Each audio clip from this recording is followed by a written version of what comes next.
வெளியூர்ல இருந்து வந்திருக்கிற தோழர்கள் கொஞ்சம் கட்டுப்பாடானதுங்க. வாக்காளர்களை சந்திக்கணும் தலைவர், வாக்காளர்களை சந்திக்கணும். வணக்கம் வாங்க தமிழக வாழ்வுரிமை கட்சி வாங்க.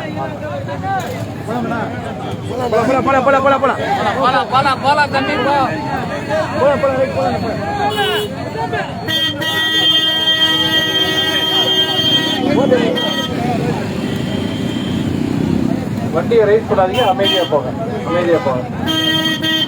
ஒரு அமைதி புரட்சி இது.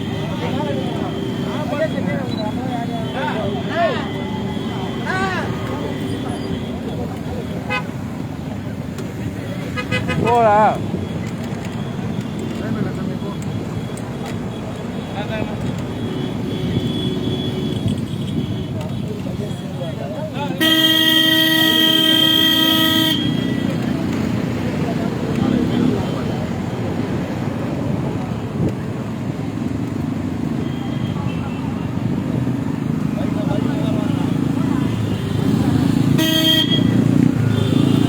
ஒதுக்கிட்டு போ. எழுச்சி தமிழர் அன்பு தலைவர் அண்ணன் திருமா உங்களை தேடி வந்து கொண்டிருக்கிறார். நாடாளுமன்றத்தில் ஒலிக்கிற தமிழ் குரல் எழுச்சி தமிழர் மரியாதைக்குரிய தலைவர் முனைவரங்கள் திருமா இதோ அன்பு இடவல் அந்நியூர் சிவா அவர்களை ஆதரித்து உங்களை தேடி வந்து கொண்டிருக்கிறார். எழுச்சி தமிழர் வருகிறார். நாடாளுமன்றத்தில் இருக்கிற தமிழ் குரல்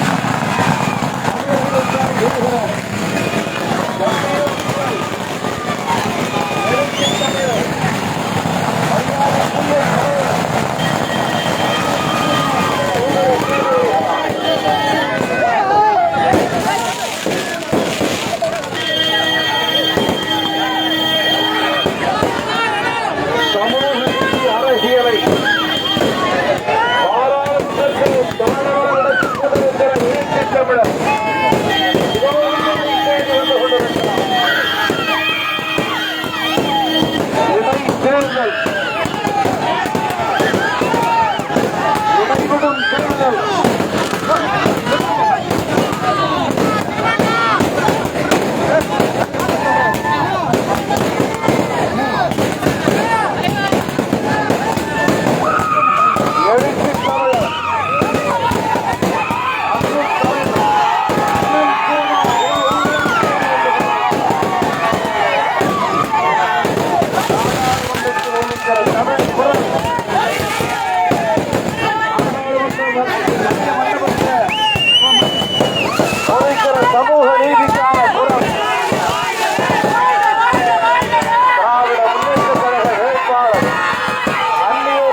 கல்வி கிழமை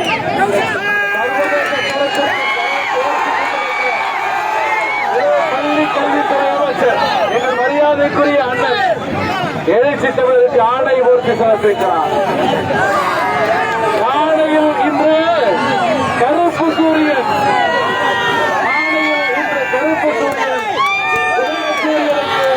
வாக்கு கேட்கிறார்.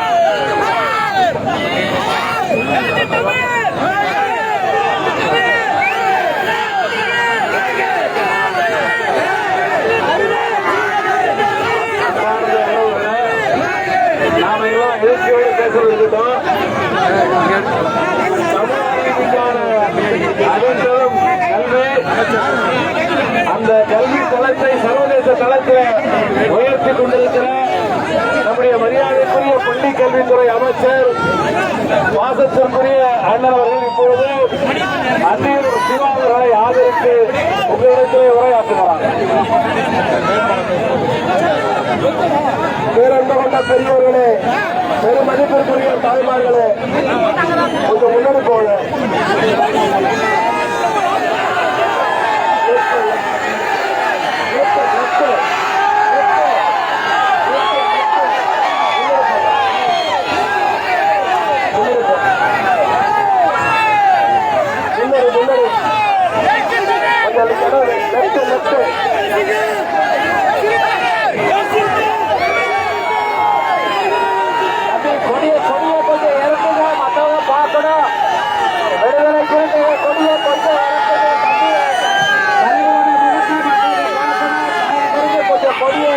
கொஞ்சம் கொடி இறக்கி வைங்க.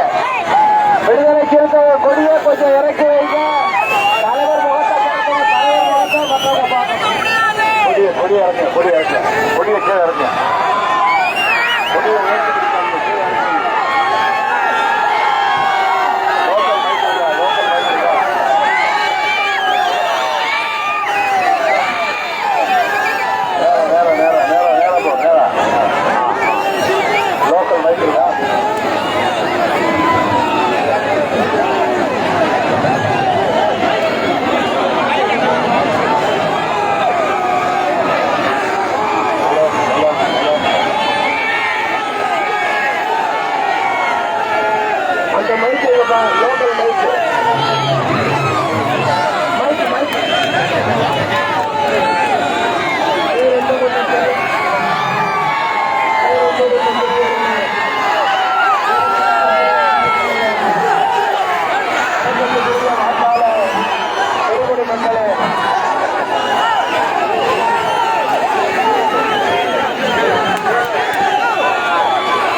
வருங்கால தமிழகத்தை வழிநடத்த இருக்கிற நம்முடைய உதயநிதி ஸ்டாலின் அவர்கள் ஆட்சியுடனும் நம்முடைய சிதம்பரம் நாடாளுமன்ற உறுப்பினர் எழுச்சி தமிழர் அண்ணன் திருமாவளவன் ஆகியோரும் நான் எனக்கு அளிக்கப்பட்டுள்ள 1ஆம் நம்பர் பொத்தாரிலே இருபத்துறை தினத்தில் வாக்களித்து என்னை வெற்றி பெற கேட்டு உரிமையை நன்றி வணக்கம். இப்போது நம்முடைய கல்வித்துறை அமைச்சர் அண்ணன் மகேஷ் பொய்யாமொழி அவர்கள் உதயத்துறை தினத்தில் வாக்கு கேட்பார்கள்.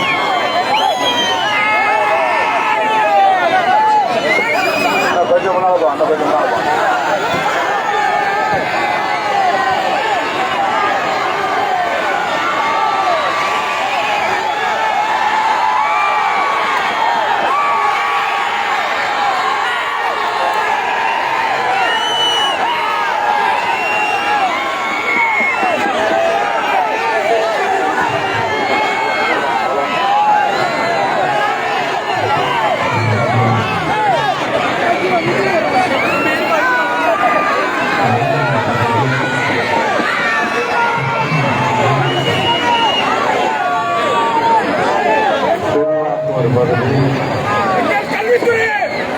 கல்யாணி பட்டு கல்பட்டு மல்லிகை மட்டு, மாம்பழம் மட்டு, கோவில் மட்டு, காங்கையனூர், பள்ளியன்னூர்,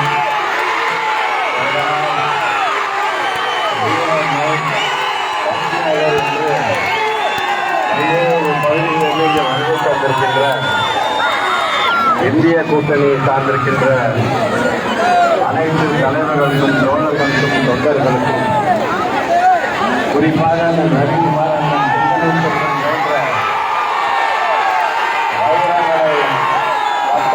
கொண்டிருக்கின்ற நாடாளுமன்றத்திலே ஒரு திருத்துறையினுடைய குரல் அங்கே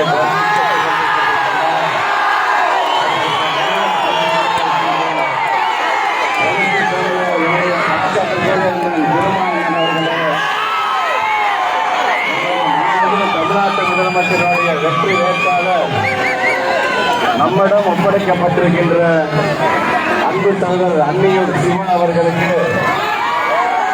வருகின்ற 10ஆம் தேதி அன்று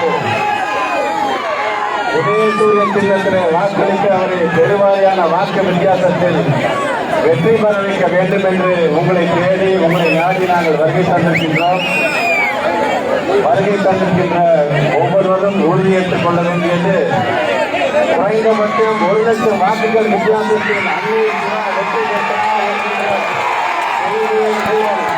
வெற்றி பெற வேண்டும் என்று சொல்லி நாம் எல்லாம் இப்போது ஆவலோடு காத்துக் கொண்டிருக்கின்ற எழுச்சி தமிழருடைய உரையை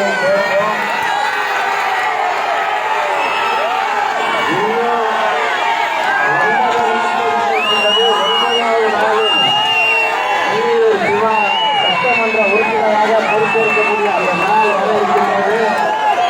அனைவரும் ஒன்று சேர்ந்து உழைப்போம். உழைப்பது நாம இருப்போம், உழைப்பது உதயசூரியனாக இருக்கட்டும் என்று சொல்லி நமது எழுச்சி தமிழர் அண்ணன் தோல் திருமானன் எழுச்சி உரை உங்களோடு சேர்ந்து கேட்கிறோம். நன்றி, வணக்கம்.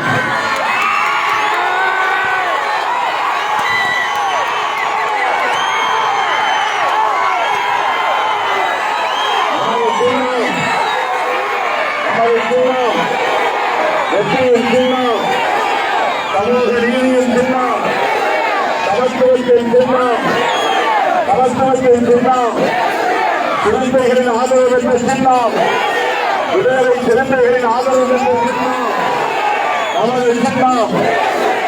அன்பார்ந்த வெற்றி வேட்பாளர் திராவிட முன்னேற்ற கழக தலைவர் அண்ணன் தளபதி அவர்களின் வாழ்த்துக்களை பெற்ற வேட்பாளர் அன்னியூர் சிவா அவர்களை காலை ஒன்றியத்தில்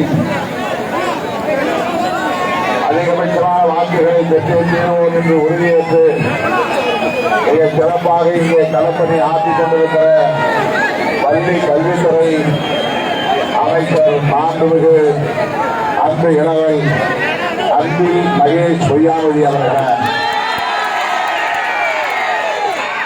திராவிட முன்னேற்ற கழகத்தை சார்ந்த மாவட்ட ஒன்றிய நகர பேரூர் கழக பொறுப்பாளர்களை, விடுதலை சிறுத்தைகள் கட்சியின் மாவட்ட செயலாளர் பெரியார் அவர்களை, மாவட்ட பொருளாளர் சோமு அவர்களை, மண்டல செயலாளர் பு செல்வம் அவர்களை,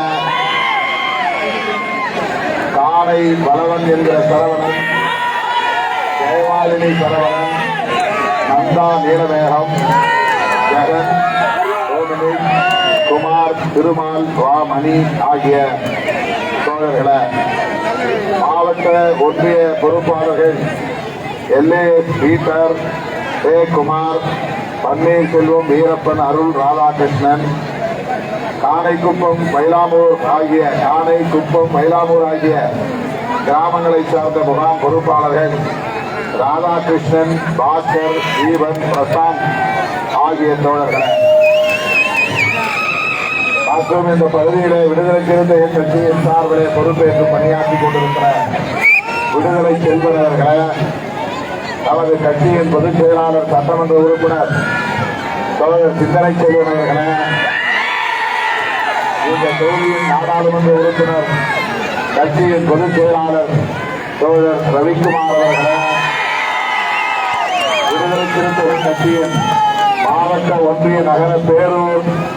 நிர்வாகிகளை, இந்த பகுதி வாழ் வாக்காளர் பொதுமக்களை, திரளாக கூடியிருக்கிற என் உயிரின் உயிரான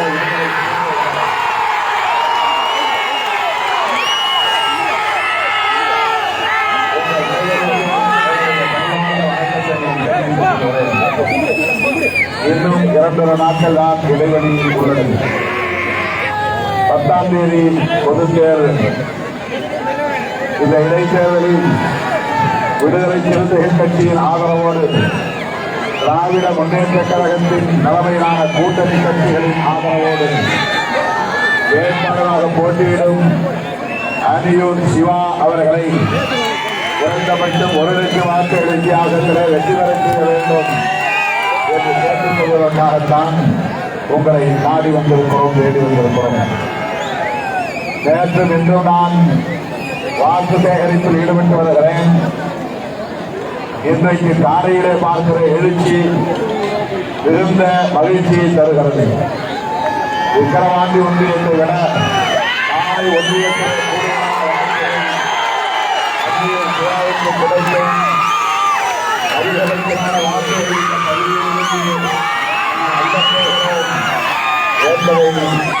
உணர்த்தக்கூடிய ஒரு நிகழ்வாகத்தான் இந்த காட்சி நமக்கு அமைந்திருக்கிறது. ஆகவே வெற்றி உறுதி என்றாலும் எதிர்த்து போட்டியிடக்கூடிய வேட்பாளர்கள் டெபாசிட் இழக்க வேண்டும். திராவிட முன்னேற்ற கழக ஆட்சிக்கு மக்கள் தருகிற நற்சான்று இது. அன்னியூர் சிவா வெற்றி பெறுவதற்கான தேர்தல் என்பதை விட தமிழ்நாட்டின் முதல்வர் அண்ணன் தளபதி அவர்களின் 3 ஆண்டு கால ஆட்சிக்கு பாராட்டு சான்றிதழ் என்று உணர்ந்து மக்கள் வாக்களிக்க வேண்டும். வழக்கமாக திமுகவை எதிர்த்து அதிமுக தான் போட்டியிடும். இதுவரை எந்த இடைத்தேர்தலிலும் அதிமுக பின்வாங்கியதில்லை. எம்ஜிஆர் காலத்திலும் சரி, ஜெயலலிதா காலத்திலும் சரி, இதுவரையில் அதிமுக எந்த தேர்தலிலும் போட்டியிடாமல் பின்வாங்கியதில்லை.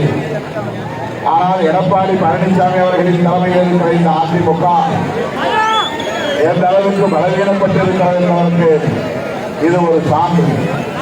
எத்தனையோ தோல்வியோ தேர்தலை சந்திக்க வேண்டும். அதுதான் அரசியல் கட்சிகளின் மிக முக்கியமான கடமை. ஆனால் எல்லா இடைத்தேர்தல்களையும் புறக்கணித்த பாமக இந்த இடைத்தேர்தலில் போட்டியிடுகிறது. எல்லா இடைத்தேர்தல்களையும் பங்கேற்ற அதிமுக இந்த இடைத்தேர்தலை புறக்கணிக்கிறது. இது எவ்வளவு பெரிய முரண்பாடு என்பதை எண்ணி பார்க்க வேண்டும். இது எதேச்சையாக நிகழ்ந்த ஒன்று என்று கருதிவிட முடியாது. மேலிடத்திலிருந்து உத்தரவு என்று ஊடகங்களில் செய்திகளை நாம் பார்க்கிறோம். மேலிடத்திலிருந்து யாருக்கு உத்தரவு? எடப்பாடி பழனிசாமிக்கு எது மேலிடம்? அதிமுகவுக்கு அவர்தான் தலைவர். அவருக்கு மேல் அதிமுகவில் யாரும் இல்லை. ஆனாலும் அவருக்கு ஒரு மேலிடம் இருக்கிறது. இதை இன்றைக்கு ஊடகங்கள் பதிவு செய்கின்றன. அந்த ஊடகம் யாரை பதிவு செய்கிறது என்றால், எடப்பாடி பழனிசாமி அவர்களுக்கு மேலிடம் மோடி தான், நரேந்திர மோடி தான், அமித்ஷா தான். அவர்கள் ஒரே அணியில் இல்லை. ஆனாலும் பாஜக கட்டுப்பாட்டில் தான் அதிமுக இருக்கிறது. அவர்களுக்குள்ளே இன்னும் ஒரு உறவு எதையோடி கொண்டிருக்கிறது. நடந்து முடிந்த நாடாளுமன்ற பொதுத் தேர்தலில் அவர்கள் ஒன்றாக இல்லை. ஆனாலும் ஒன்றாக இருக்கிறார்கள். அதை உணர்த்துவதுதான் இந்த இடைத்தேர்தலில் அதிமுக வேட்பாளரை நிறுத்தாமல் மறைமுகமாக பாமகவுக்கு வாக்களியுங்கள் என்று சொல்லாமல் சொல்லுகிறார் எடப்பாடி. தயவுகூர்ந்து எண்ணி பார்க்க வேண்டும். அதிமுக வாக்காளர்கள் சிந்தித்து பார்க்க வேண்டும். பாட்டாளி மக்கள் கட்சி பாரதிய ஜனதாவோடு கூட்டணி வைத்திருக்கிறது. அதிமுக பாரதிய ஜனதாவோடு இன்னும் உறவை வைத்திருக்கிறது. அந்த பாஜக எப்படிப்பட்ட கட்சி? திமுக கொள்கையும் அதிமுக கொள்கையும் கிட்டத்தட்ட ஒன்றுதான். கட்சி வேறு வேறு, தேர்தல் அரசியல் வேறு வேறு. ஆனால் அடிப்படையிலே சமூக நீதிக்கான கட்சிகளாகத்தான் தொடக்கம் பெற்று இயங்கிக் கொண்டிருக்கின்றன. அதை யாரும் மறுக்க முடியாது. ஆனால் பாஜக அப்படி ஒரு சமூக நீதிக்கான கட்சியா தயவுகூர்ந்து எண்ணி பார்க்க வேண்டும். இந்த பகுதியை சார்ந்த வண்டிய பெருங்குடி மக்களும் குறிப்பாக அந்த சமூகத்தை சார்ந்த இளம் தலைமுறையினரும் தயவுகூர்ந்து ஆழ்ந்து சிந்தித்து பார்க்க வேண்டும். வாக்களிப்பதற்கு இன்னும் 2-3 நாட்கள் உள்ளன. இந்த இடைவெளியை நீங்கள் சிந்தித்து பார்க்க வேண்டும். பாட்டாளி மக்கள் கட்சி யாரோடு உறவாடுகிறது? எந்த பாஜகவோடு உறவாடுகிறது? அந்த பாஜக சமூக நீதியிலே நம்பிக்கை உள்ள கட்சியா? அகில இந்திய அளவில் சமூக நீதியை நடைமுறைப்படுத்த வேண்டும் என்று மக்கள் பரிந்துரை நடைமுறைக்கு வந்தபோது பிபிசி ஆட்சியை கவிழ்த்தவர்கள் யார்? திமுகவா? கம்யூனிஸ்ட் கட்சிகளா? விடுதலை சிறுத்தைகள் கட்சியா? காங்கிரஸ் கட்சியா?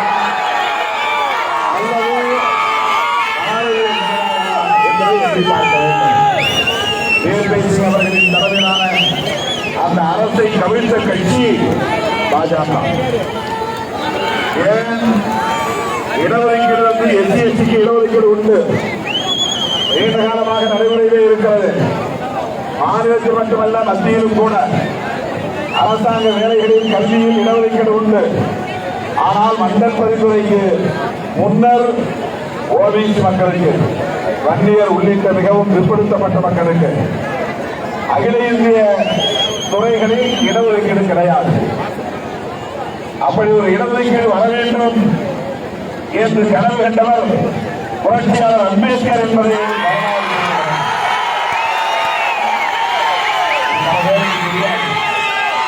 அம்பேத்கர் தங்களின் எதிரில் எதிர்கொண்டிருக்கிறார்கள். புரட்சியாளர் அம்பேத்கர் அவர்கள் ஜவஹர்லால் நேரு அவர்களின் தலைமையிலான அமைச்சர் பதவியை ராஜினாமா செய்தார். அப்படி அமைச்சர் பதவியை ராஜினாமா செய்த போது அவர் சொன்ன பல காரணங்களும் முக்கியமான காரணம் ஒன்று, பிற்படுத்தப்பட்ட மக்களின் நலன்களை ஆய்வு செய்வதற்கு, அவர்கள் இடஒதுக்கீடு குறித்து முடிவெடுப்பதற்கு ஏதுவாக ஒரு ஆணையம் அமைக்க வேண்டும் என்று நான் வலியுறுத்தி வருகிறேன். அதை பரிசீலிப்பதற்கு கூட தயாராக இல்லை என்று ஜவஹர்லால் நேரு அவர்களின் மீது விமர்சனம் வைத்துவிட்டு புரட்சியாளர் அம்பேத்கர் பதவியை ராஜினாமா செய்தார். அதன் பிறகுதான் ஒடுக்கப்பட்ட மக்களின் நிலை குறித்து ஆய்வதற்கு தாத்தா கலையர்கார் என்பவர் தலைமையில் ஒரு ஆணையத்தை அமைத்தார்கள். தாத்தா கலையர்கார் அவருடைய பெயர்.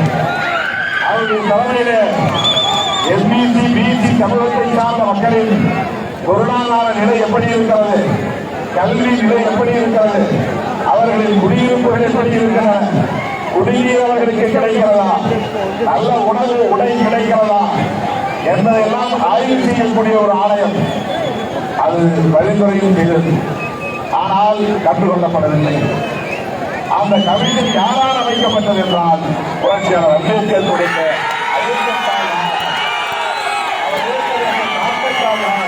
அது உருவாக்கப்பட்டது.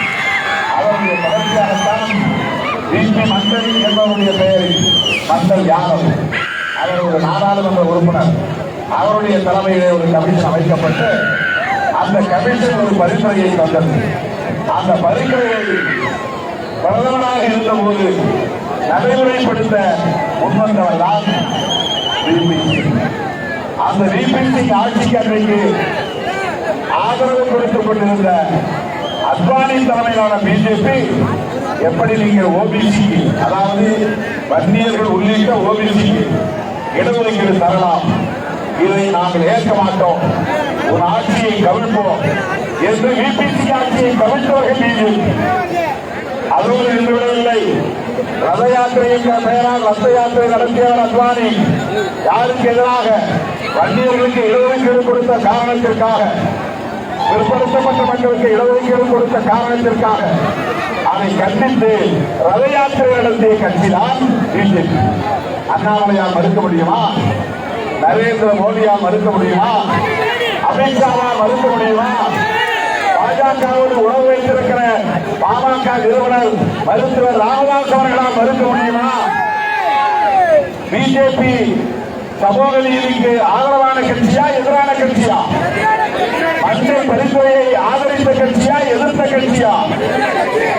பிசி மக்களுக்கான இடஒதுக்கீட்டுக்கு திமுக ஆதரவாக இருந்ததா பாஜக ஆதரவாக இருந்ததா? பிசிக்கு ஆதரவாக இருந்ததா பாஜக ஆதரவாக இருந்ததா? இதெல்லாம் மேலே போட்டு பேசுவதற்கு பாமக அதிமுக தலைவர்கள் தயாராக இருக்கிறார்களா? அந்த பாஜகவோடு உறவாடக்கூடிய பாமக வேட்பாளரை நிறுத்தியிருக்கிறது. தயவுகூர்ந்து எண்ணி பார்க்க வேண்டும். வன்னியர்களுக்கு இடஒதுக்கீடு கொடுத்த கட்சி அதிமுக அல்ல திமுக தான். 20% இடஒதுக்கீடு 16% இருந்த தாழ்த்தப்பட்ட பழங்குடி மக்களுக்கான இடஒதுக்கீட்டை 18% உயர்த்தியவர் முத்தமிழறிஞர் கலைஞர் தான். பழங்குடி மக்களுக்கு கல்வி தந்தவர் கலைஞர் தான். 50% ஓபிசி மக்களுக்கு இருந்த இடஒதுக்கீட்டை அன்றைக்கு எம்ஜிஆருக்கு முன்னதாக 25% இருந்த பிசி இடஒதுக்கீட்டை 35% உயர்த்தியவர் கலைஞர் தான்.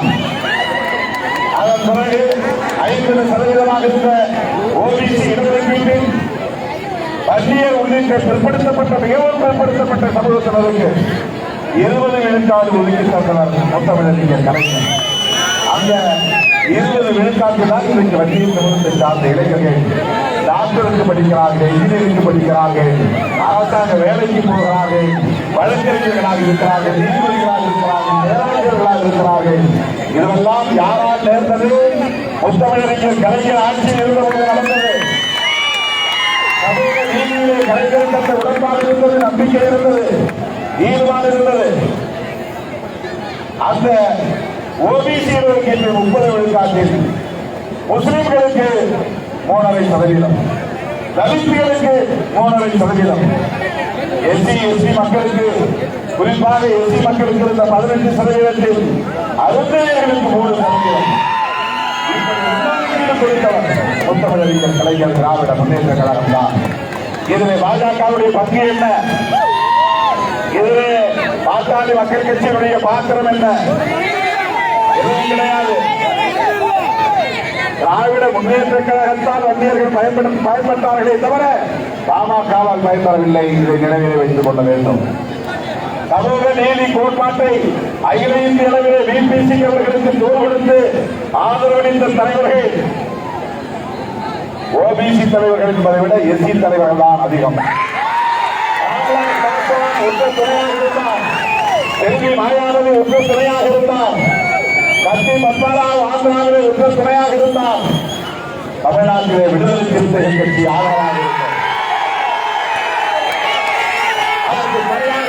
69 விழுக்காடு வந்தபோது நாம் அன்றைக்கு மதுரையில அதை ஆதரித்து இயக்கம் கண்டோம். அருமை தோழர்களே, அந்த அடிப்படையில் தான் சமூக நீதியை கட்டி காப்பாற்றக்கூடிய ஒரு பாதுகாப்பு அரணாக இருக்கிற திராவிட முன்னேற்ற கழகத்தோடு விடுதலை சிறுத்தைகள் கைகோர்த்திருக்கிறோம். ஆனால் பாமக பிபிசி ஆட்சியை கலைத்த பாஜகவோடு கைகோர்த்திருக்கிறது. அண்ணாமலையை மேடையில் ஏற்றி அமர வைத்துக் கொண்டு அரசியல் இருக்கிறது பாமக. இந்த நிலையில வன்னிய சொந்தங்களுக்கு நான் வேண்டுகோள் விடுக்கிறேன். மிகவும் பிற்படுத்தப்பட்ட சமூகத்தை சார்ந்த தமிழ் சொந்தங்கள் அனைவருக்கு நான் வேண்டுகோள் விடுக்கிறேன். திராவிட முன்னேற்ற கழகம் கடந்த 3 ஆண்டுகளில் செய்திருக்கிற சாதனைகளையும் சீர்தூக்கி பார்த்து சமூக நீதிக்காக அந்த கட்சி தொடர்ந்து பாதுகாப்பு அரணாக இருப்பதையும் கவனத்திலே கொண்டு திமுக கூட்டணி கட்சிகள் அகில இந்திய அளவிலே ஆட்சி வருகிற பங்களிப்பையும் கருத்திலே கொண்டு உங்கள் ஆதரவை திராவிட முன்னேற்ற கழகத்தின் வேட்பாளர் வன்னியூர் சிவாவுக்கு அளிக்க வேண்டும் என்று நான் கேட்டுக்கொள்கிறேன். ஒரு வாக்கு கூட சிந்தக்கூடாது, சொல்லக்கூடாது. வன்னியூர் சிவாவின் வெற்றியிலே 1 லட்சம் வாக்குகள் வித்தியாசத்தில் அவர் பெற்ற வெற்றியிலே விடுதலை சிறுத்தைகளின் பங்களிப்பு மகத்தானதாக இருக்க வேண்டும். வெற்றிக்கு பின்னர் முதலமைச்சரை சந்தித்து பேசுகிற போது விடுதலை சிறுத்தைகள் கட்டுக்கொடுப்பாக பணியாற்றினார்கள். ஏராளமான வாக்குகளை பெற்றிருக்க சேர்ந்தார்கள். இந்த மாபெரும் வெற்றிக்கு விடுதலை சிறுத்தைகள் கட்சி உங்கள் உழைப்பு உங்கள் தன்னறிவு அமைய வேண்டும் என்று கேட்டு உங்கள் வாக்குகளை உதயத்துறையின் சின்னத்தில் நமது சின்னம், வெற்றியின் சின்னம், சமூக நீதியின் சின்னம், சமத்துவத்தின் சின்னம், விடுதலை சிறுத்தைகளின் ஆதரவு பெற்ற சின்னம்.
அவுட்ல போட்டா கார்ல தான் போன 10 அதான் அவுட்ல போய் நிக்கலாம்.